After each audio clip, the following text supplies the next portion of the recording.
Hi, I'm Mira Kaddoura, and I'm the founder and executive creative director of Red & Co., a company that exists to help brands make a larger, more meaningful impact on society.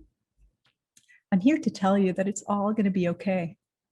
I'm Lebanese. I'm an immigrant in this country. I grew up through several wars, and I've lived through some near-death experiences, and I'm just here to tell you that I've lived through it all and that it's all going to be okay.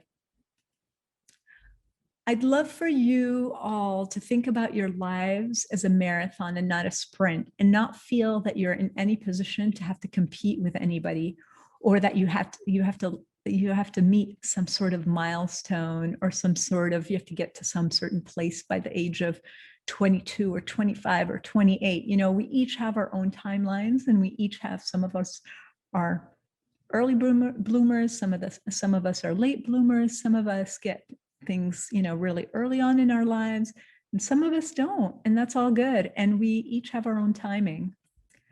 I would love for you guys to think about the life that you want, and not just the job that you want. And I think that that's really important, and it was something that I learned, and I don't think a lot of people kind of learn this early on. When I first was applying to college, I really, really, really wanted to become a doctor. My dad was a surgeon, a war surgeon, and I really wanted to be a doctor. And I remember getting accepted into biology into college.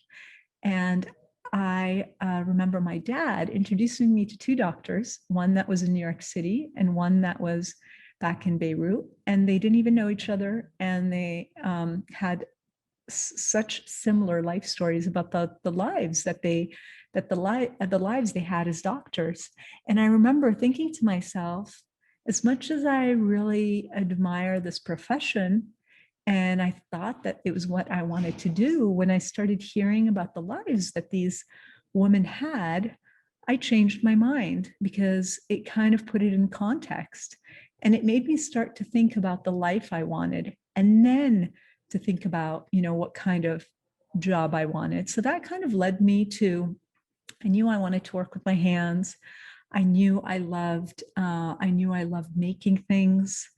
I started thinking about the life I wanted, and I thought, oh, it would be cool to travel the world and be in different places. And then that kind of led me to architecture and being able to build buildings in different places in the world and be able to travel. And I knew travel was so important for me as something that I wanted to have throughout my life. So that led me to architecture. And then I actually flunked out of architecture. And that led me to design. And design kind of led me to filmmaking and conceptual work and communications, and then marketing. And I ended up in the line of work that I do now, which is in the advertising and marketing industry. Which brings me to find what comes naturally to you. Look at the things that you feel are your passions, that you're interested in, and just nurture those. Kind of learn more, dig into those, dig into the topics that you're into. And then, it's like building blocks, right? You start doing one thing and that leads you to another thing. It's like all these little rabbit holes that lead you one thing to the next, kind of similar to how I started in biology and medicine. And that's what I wanted to do. And then it went to architecture, and then it went to design, and then it went to advertising and marketing. So kind of find what comes naturally to you, and then just follow that path. Pick a job. So this is so important. You guys are going to be graduating, and then you're going to be going to college, and then you're going to be, probably even working throughout college. Pick jobs for what they will teach you. Pick jobs for what they will teach you. I remember just doing a whole bunch of low-paying internships just because I was so hungry to learn certain things. And what happens is the more you learn things, the more then you're fulfilled, and then the more that you add value in your work. So it's a win-win in the end. But if you pick a job only for the status or for what you'll make, then it's really hard. Like I remember people that were with me in college, some of them ended up picking just jobs for what they're going to pay because they paid really well. And because they didn't learn as much, their careers ended up stagnating, and then they weren't able to kind of keep kind of moving along and learning more and more and getting more and more opportunities. So it kind of starts limiting the opportunities that you get. So just pick a job for what you'll learn, and then keep on immersing yourself into what you'll learn, into what you learn. Which brings me to, there's no excuse not to learn. You know, we have so many platforms nowadays, and we have so many different ways we can be learning. We could be learning through TikTok or Instagram, and we can be learning through Google. We can be learning through YouTube. And it's just especially this year, I feel like everybody's kind of gone online to teach you something. There's just no excuse not to learn. And if you see somebody doing an amazing something, you know, class or workshop or program that you're into, and maybe you can't afford it, email them and tell them if they would add you to this program that they're doing. You know, I would say more often than not, people will add you if they feel that you don't have the means to do it. They will add you. So there's no excuse not to learn. There's always a way to learn. And I bet if you Google whatever it is on YouTube, you will find it. So just kind of follow that hunger to learn, and then you'll make it happen. And I know people will help you make it happen. I think you're rewarded for being passionate and being hungry and being, you know, a person that wants to learn. People want to reward those people. So just keep at it. So knowledge, so all this learning, all this knowledge is kind of like the base of the house, right? Say we're building a house, and the knowledge is the base of the house. And the more experience you get, so more, you know, you go to this job and then that job, and then you get this thing under your belt, this workshop, this program, that's all experience, right? So you're kind of building this house as you go. And then when you put that base of the house, the foundation, with all this, with the actual, like, you know, house built on top of that base, you get critical thinking. So the more experience you get, the more you're actually becoming a critical thinker. And that is of tremendous value. And that is what people are going to actually hire you to do, because you're going to be a critical thinker in your field, in whatever it is that you're passionate about, whether you're producing musical beats or whether you're an astronaut or whatever it is. So, which brings me to, you know, think about growth and comfort. I always say, you know, they're on opposite ends of the spectrum. The more I'm growing and the more I'm learning and the more I'm pushing myself, the more uncomfortable I am. And the more I'm not pushing myself and the more, you know, I'm just kind of staying in my comfort zone, the less I'm growing.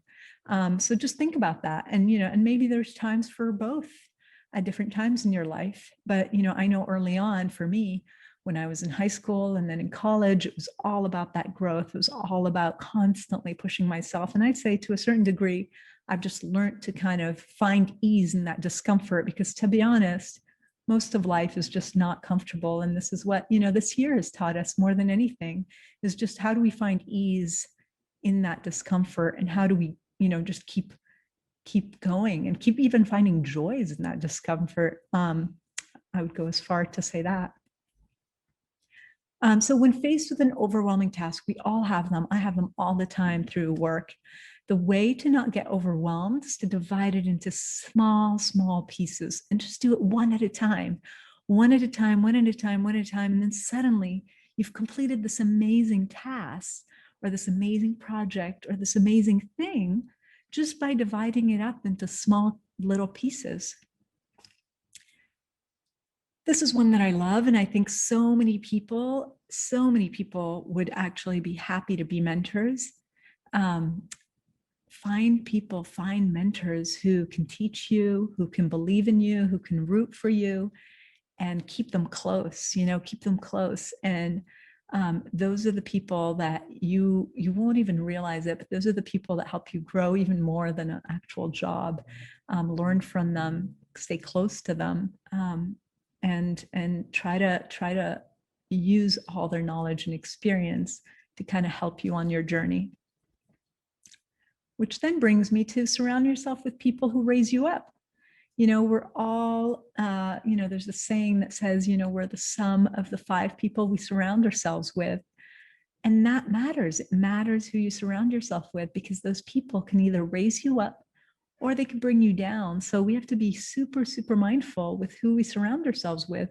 And the best thing would be to surround yourself with people where you're raising them up and they're raising you up.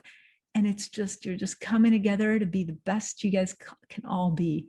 And there's just nothing more beautiful than that. And I thought I would end with a piece of work that my company did. It's a TV commercial that we did for Netflix. And I just wanted to talk to you really briefly about the process that we would normally take to create something like this. So we would create a brief and align with the client or with the brand on this brief.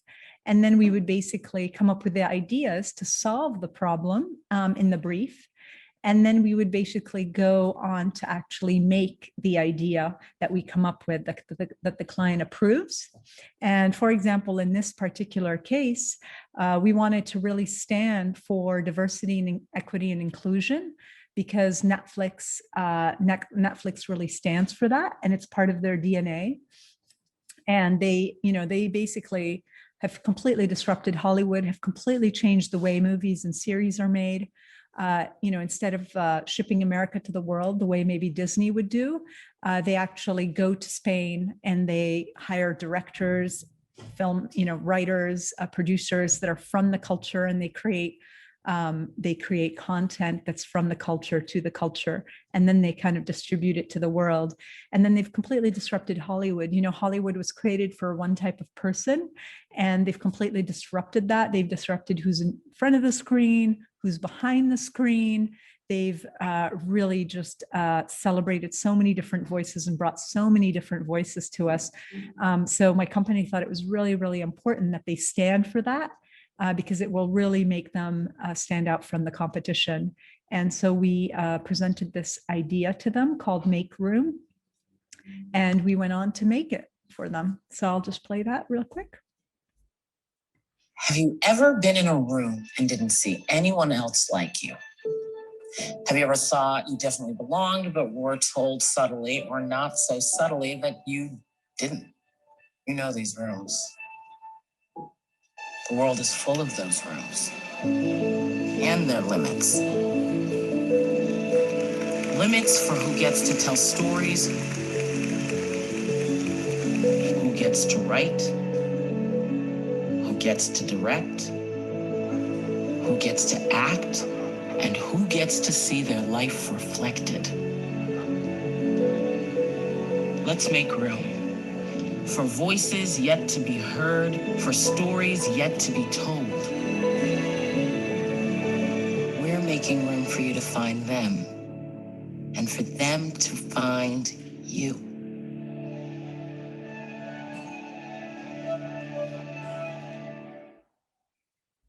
And I'd love to leave you with a last thought, which has served me really well over the course of my life, which is a practice of really being grateful on a daily basis for everything that comes my way.